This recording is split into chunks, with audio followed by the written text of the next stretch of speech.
तो पिछले भाग में हम अनुच्छेद 8 को कवर किए थे। तो आज अनुच्छेद 9 जो हम स्टार्ट करेंगे। अनुच्छेद 9 में ये कहा गया कि विदेशी राज्य की नागरिकता स्वेच्छा से अर्जित करने वाली व्यक्तियों का नागरिक न होना।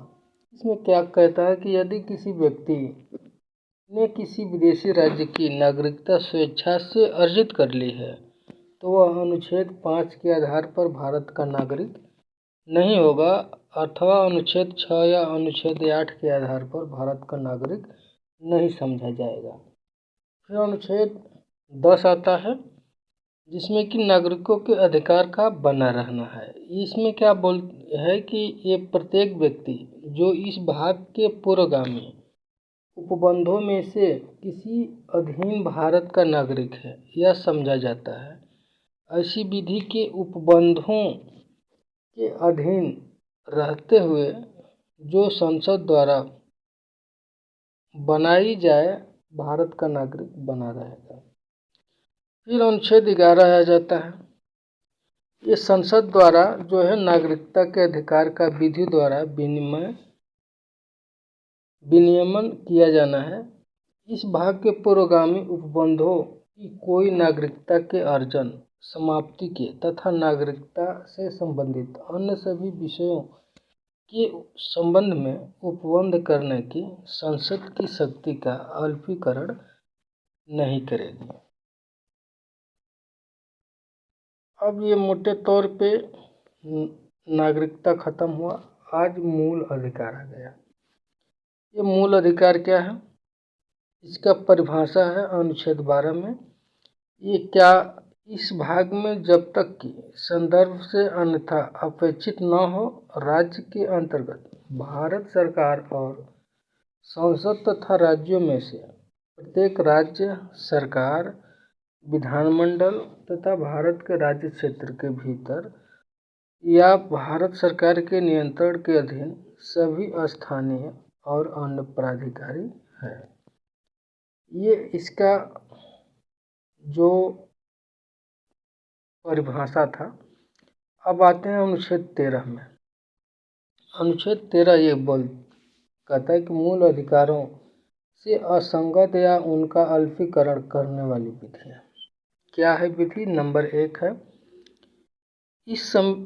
इस संविधान के प्रारंभ से ठीक पहले भारत के राज्य क्षेत्र में प्रवृत्त सभी विधियां उस मात्रा तक शून्य होगी जिस तक वे इस भाग के उपबंधों से असंगत है। फिर 2 नंबर ये बोलता है कि राज्य ऐसी कोई विधि नहीं बनाएगा जो इस भाग द्वारा प्रदत्त अधिकारों को छीनती है या न्यून करती है और इस खंड के उल्लंघन में बनाई गई प्रत्येक विधि उल्लंघन की मात्रा शून्य होगी। 3 नंबर पॉइंट है इस अनुच्छेद में जब तक कि संदर्भ से अन्यथा अपेक्षित न हो क विधि के अंतर्गत भारत के राज्य क्षेत्र में विधि का बल रखने वाला कोई अध्यादेश आदेश उपविधि नियम विनियम अधिसूचना रूढ़ि या प्रथा है। फिर ख ये बताता है कि प्रवृत्त विधि के अंतर्गत भारत के राज्य क्षेत्र में किसी विधानमंडल या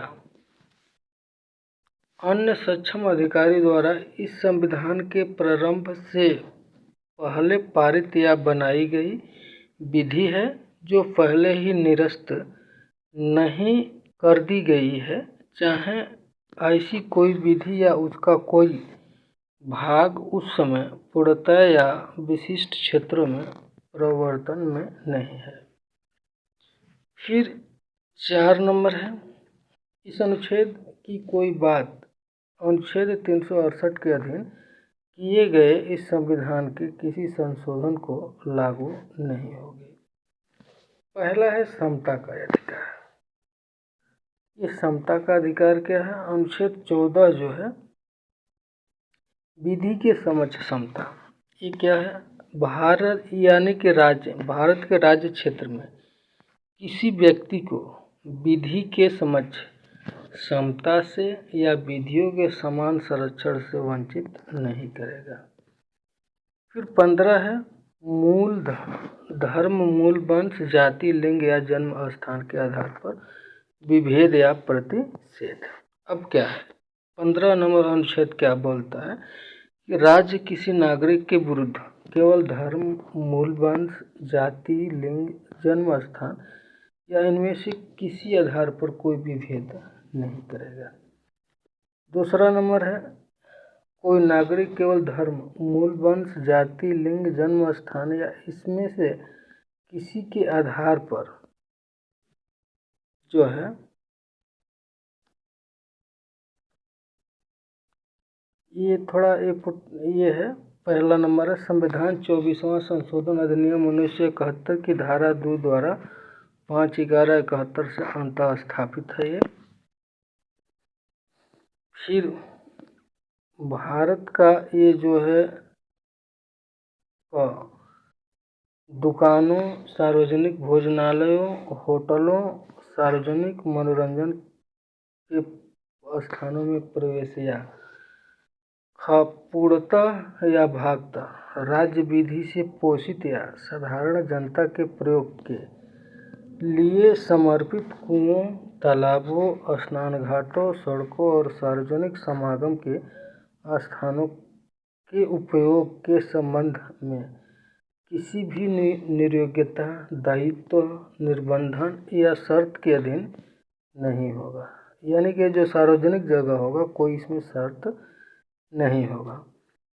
फिर 3 नंबर बोलता है कि इस अनुच्छेद की कोई बात राज्य को स्त्रियों, बालकों के लिए कोई विधि उपबंध करने से निवारित नहीं करेगी।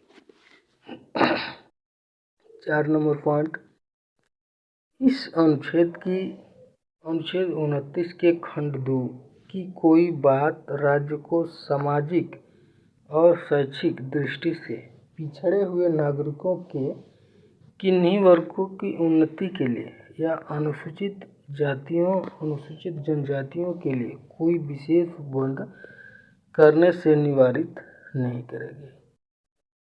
फिर 5 नंबर क्वेश्चन ये पॉइंट है, इस अनुच्छेद या अनुच्छेद 19 के खंड 1 के उपखंड 6 की कोई बात राज्य को सामाजिक और शैक्षणिक दृष्टि से पिछड़ो हुए नागरिकों के किन्हीं वर्गों की उन्नति के लिए या अनुसूचित जातियां, अनुसूचित जनजातियां के लिए विधि द्वारा कोई विशेष उपबंध करने से निवारित नहीं करेगी, जहां तक ऐसे विशेष उपबंध अनुच्छेद 30 के खंड 1 में निर्दिष्ट अल्पसंख्यक शिक्षा संस्थानों से भिन्न शिक्षा संस्थानों में जिनके अंतर्गत प्राइवेट शिक्षा संस्थाएं भी है, चाहे वे राज्य से सहायता प्राप्त हो या नहीं, प्रवेश से संबंधित है।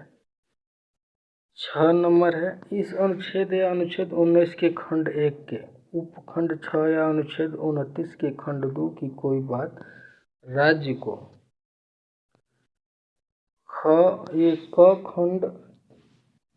खंड 4 और खंड 5 में उल्लिखित वर्गों से भिन्न नागरिकों के लिए आर्थिक रूप से दुर्बल किन्हीं वर्गों की उन्नति के लिए कोई भी विशेष उपबंध करने से निवारित नहीं करेगी। और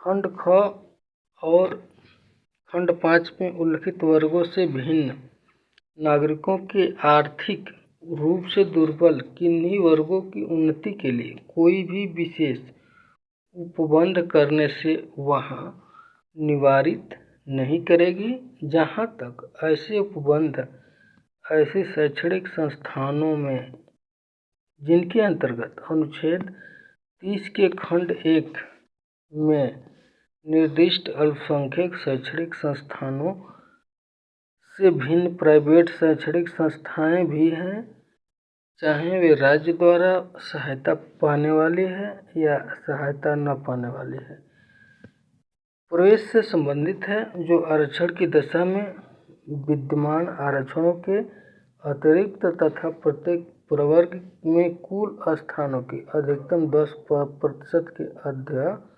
अधीन होंगे। अब ये है थोड़ा संशोधन जो हुआ है उसका है। पहला संशोधन अधिनियम 1951 की धारा 2 द्वारा 18/6/51 से जोड़ा गया है। दूसरा संविधान ये 93वां संशोधन के अधिनियम 2005 की धारा 2 20(1)(6) से अंतः स्थापित है। 3 नंबर है संविधान 103वां संशोधन अधिनियम 2019 की धारा 2 द्वारा 14/1/19 से अंतः स्थापित। ये संशोधनें हैं। फिर आता है भारत का संविधान, ये मूल अधिकार स्पष्टीकरण है। इस अनुच्छेद और अनुच्छेद के 16 प्रयोजनों के लिए आर्थिक रूप से दुर्बल वर्ग वे होंगे जो राज्य द्वारा कुटुंब की आय और आर्थिक लाभ के अन्य सूचकों के आधार पर समय समय पर अधोसूचित किया जाए। फिर लोक निवारण के अवसर हैं, तो ये कल हम 16